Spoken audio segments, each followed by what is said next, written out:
Hello friends, আসসালামু আলাইকুম। আশা করি সবাই ভালো আছেন।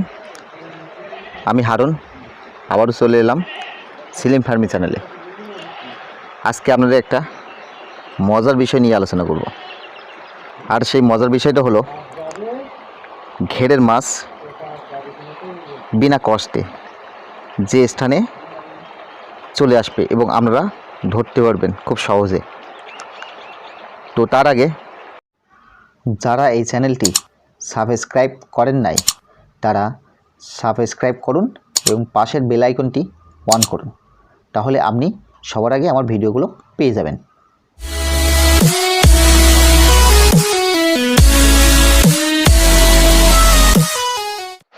তো আজকে আমরা আলোচনা করব ডক বা গই। একটা ঘেরে ডক বা গই থাকা খুবই জরুরি, যেহেতু আমাদের মাছের বয়স পরিপূর্ণ হয়ে যাওয়ার মতো হয়েছে, আর সামনে কোন থেকে ইনশাল্লাহ মাছ ধরতে পারবো। তো মাছ কোথায় আসবে এবং কিভাবে আসবে, কেন আসবে, এই গই বা ডগের ভিতরে কেন আসবে এবং কিভাবে আসে, এর পরিকল্পনা কি, কেন মাছ এর ভিতরে আসে, সে বিষয়ে আমরা আলোচনা করব। তো তার আগে আমার এর ভিতরে নামতে হবে, আমি বুঝতে পারছি। তো আমি একটু এর ভিতরে যাই, নেবে আপনাদের দেখাই। তার আগে একটা জিনিস দেখাই, ওইটা হচ্ছে মেন কল দিয়ে ওখান থেকে নদীর থেকে পানি আসে। পানি এসে ডাইরেক্ট আপনারা দেখতে পাচ্ছেন এই ডক, আর ও সাইডে ঘের, পুরোটাই ঘের, ডগের বাসা, কর্মচারীরা থাকে এখানে। আচ্ছা, আমি ডগের ভিতরে নামি, তারপরে আমি বিস্তারিত আমরা বলবো। সুতরাং আমি এখন ডগের ভিতরে নামার চেষ্টা করতেছি। ডগ বা গই নেবি আপনাদের ভালোভাবে দেখাই। বাবা প্রচুর স্লিপ, এইটা পাটা বলে, এটার কারণে বাঘটা ওই সাইডে যেতে পারবে না, এখানে এসে বেরিয়ে যাবে। আর এখান থেকে আমাদের সুন্দরভাবে বাগদাগুলো ধরে নিতে হবে। সম্পূর্ণটাই দেখতে পাচ্ছেন পাকা, নামারও সুব্যবস্থা আছে ডগের ভিতরে। এখান থেকে নেমে এই সাইডে মাছ ধরে।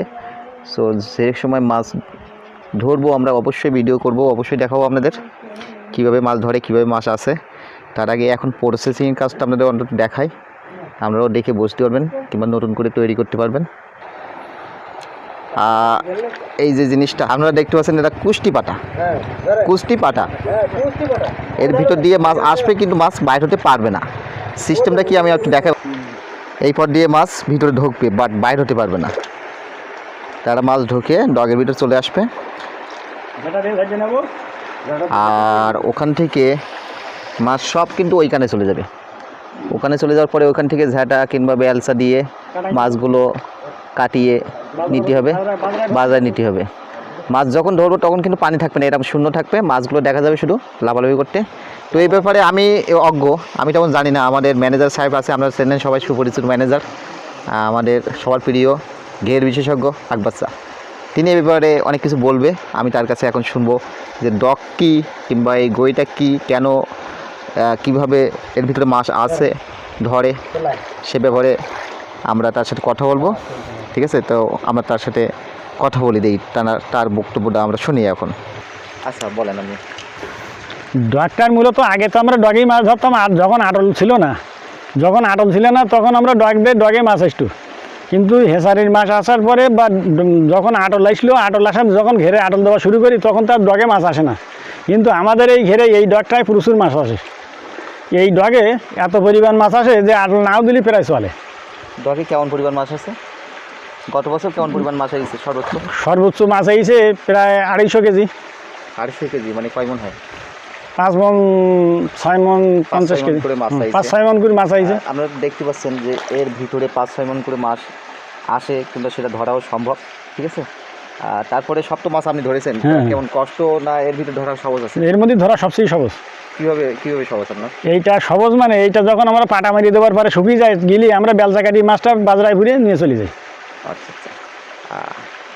আর মাছ এর ভিতরে যে আপনি যখন জোয়ার দিচ্ছেন, মাছটা ডগের ভিতরে আসতেছে, ঠিক আছে, ছোট মাছ আসতেছে না, শুধু বড় মাছ আসতেছে, পরিপূর্ণ মাছটা আসতেছে। বাট বড় মাছটা কেন আসতেছে ডগের ভিতরে, কেন আসবে? আমরা যখন ডগে স্রোত দেওয়া হয়, জোয়ার দেওয়া হয় সেই সময় কোনো ছোটো মাছগুলো ঢুকতে পারে না, জোয়ারের এত গতিবেগ থাকে যে যে মাছগুলো পরিপূর্ণ হয়ে যায়, বড় মাছ এরাই খালি জোয়ারে চলে আসে, কিন্তু ছোটো কোনো মাছ ডগে আসে না।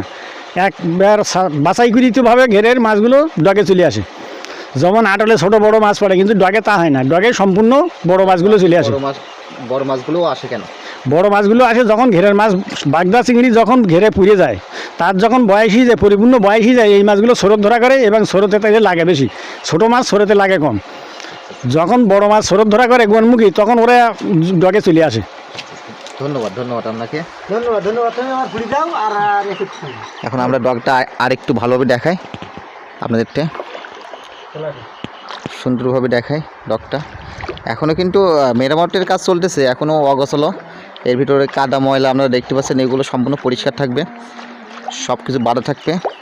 যেহেতু গতবারের রেকর্ড 6-7 মণ করে মাছ পড়েছে আমাদের, তো এবারও বলা যায় না, বেশিও পড়তে পারে কমও পড়তে পারে, সেটা আল্লাহ জানে। তারপরেও আমাদের প্রস্তুতি রাখতে হবে, যাতে যে কোনো পরিস্থিতিতে আমরা সকলভাবে সব কিছু সামাল দিতে পারি। আপনারা দেখতে পাচ্ছেন গই বা ডক, অবশ্য প্রত্যেক ঘেরে গই বা ডক থাকা দরকার, কিন্তু প্রয়োজন, কিন্তু সেটা অনেকের কাঁচা, অনেকের পাকা। ঠিক আছে, আমি ওপরে উঠে একটু ভালোভাবে দেখাই আপনাদের। এটা হচ্ছে সম্পূর্ণ ডক, এটা প্রচুর বড়, কিন্তু একটা যেহেতু 100 বিঘে ঘেরের ডক অনেক বড় হওয়ারই প্রয়োজন। দেখায় এই যে কল, এখানে পানি বেশি, দেখেন পানি আছে প্রচুর, কিন্তু ওখানে কিন্তু পানি নাই। ভালোভাবে দেখেন আমরা, এখানে কিন্তু অনেক পরিমাণ পানি, ওই সাইডে কোনো পানি নাই। মানে এই কলটা হুপি কল বলে, এটা হুপি কলটা দেওয়ার কারণে এই সাইডে কিন্তু কোনো পানি আসতে পারতেছে না। আর যেহেতু নদীতে এখন জোয়ার নেই, ভাটা, সেহেতু কোনো পানি এখানে আসার কোনো স্কোপ নাই। সম্পূর্ণ ডগের দৃশ্যটা এই। আর যে সময় জোয়ার আসবে, হুপি কল খুলে দিলে, এই খোলার সিস্টেম আছে খুব সুন্দরভাবে, এটা খুলে দিলে তারপরে আবার ঘেরে পানি লোড হয়ে যাবে। তো দর্শক, আশা করি সবাই বুঝতে পেরেছেন। সবাই ভালো থাকেন। আসসালামু আলাইকুম।